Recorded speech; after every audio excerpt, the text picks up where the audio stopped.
Saxon Algebra 1, Lesson 41. In this lesson, we study addition of like terms in rational expressions and two-step problems. Sometimes it is difficult to determine if terms in a rational expression are like terms. For example, if we look at the rational expression here, it is rather difficult to see that two of the terms are like terms and thus may be added. If each of the terms is written in the same form, however, it is easy to identify like terms. If we use the definitions and rules of exponents, we can rewrite this expression without fractions. It becomes bx to the negative 2 y squared minus 3bx to the negative 2 y squared plus 4b to the negative 1 x to the negative 2 y squared. Now the like terms have to have the same variables with the same exponents. So you can see the first two terms are like terms. And so we have bx to the negative 2y squared plus negative 3bx to the negative 2y squared. And that gives negative 2bx to the negative 2y squared there. And so the final expression is negative 2bx to the negative 2y squared plus 4b to the negative 1x to the negative 2y squared. Let's look at some more examples. Simplify each expression by adding like terms. Give the answers with positive exponents. Here's our first example. We will first rewrite this expression by moving the denominators to the top. Notice that in the first term, we can think of it as a to the negative 3b to the 1 over b to the negative 3. And then if we use the rule of exponents for b to the 1 over b to the negative 3, we can write it as b to the 1 minus negative 3. So that first term becomes a to the negative 3, b to the 1 minus negative 3. Then the second term, we can move the a to the third to the top by making it a to the negative 3. So the second term is 2b to the fourth, a to the negative 3. Now we simplify the exponent in the first term, and we place a 1 in front. The first term is 1a to the negative 3b to the fourth, and then the second term plus 2a to the negative 3b to the fourth. Both of these terms contain a to the negative 3b to the fourth, so they are like terms and can be added. And so we get 3a to the negative 3b to the fourth. Now the instructions told us to write the answers with positive exponents only. So we have to look at the a to the negative 3. That's 1 over a to the positive 3. So the expression can be written as 3b to the fourth over a to the positive 3.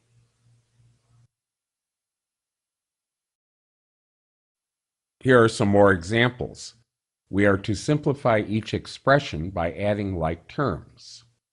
And we are to give the answers with positive exponents.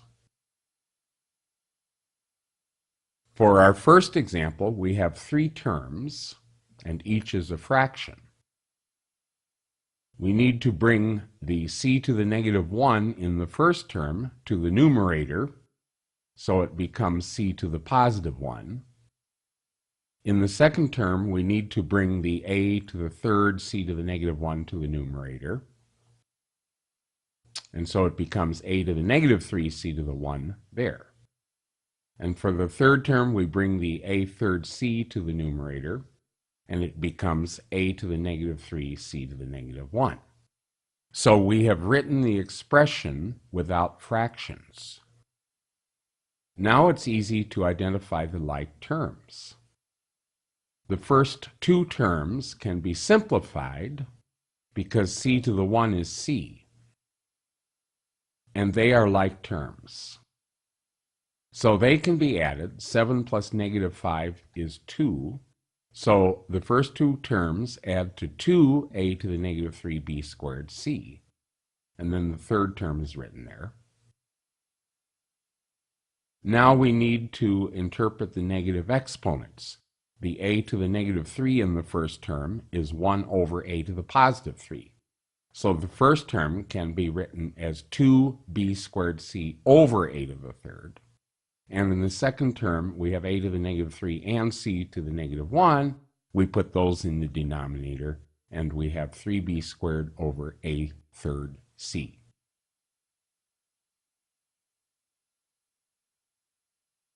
Notice the a to the -3 becomes a to the +3 when it's placed in the denominator.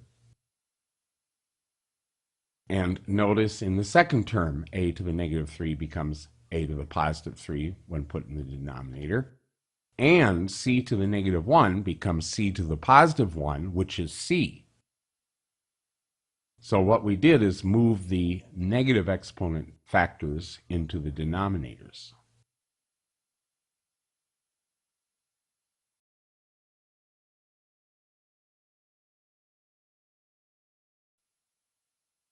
Now we consider two-step problems.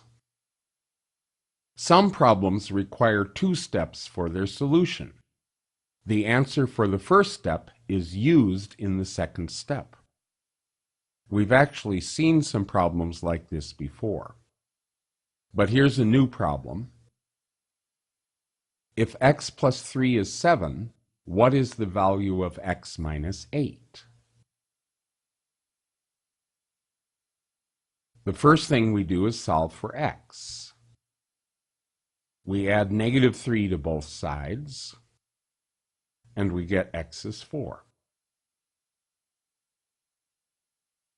Now use 4 for x to find the value of x minus 8. X minus 8 is 4 minus 8, which is -4. There's our answer, -4.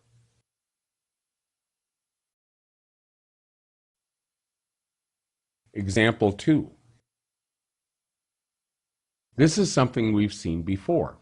If the circumference of a circle is 8 pi centimeters, what is its area? First, we find the radius of the circle.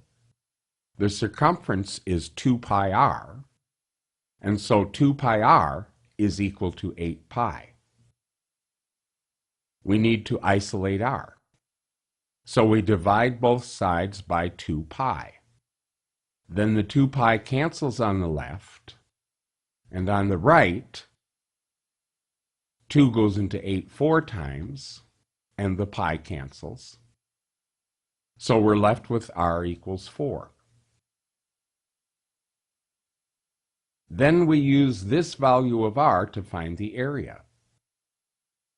The area is pi r squared, so it's pi times 4 squared, which is pi times 16. And if we use 3.14 for pi, that gives us 50.24, and the units here are square centimeters because it's area.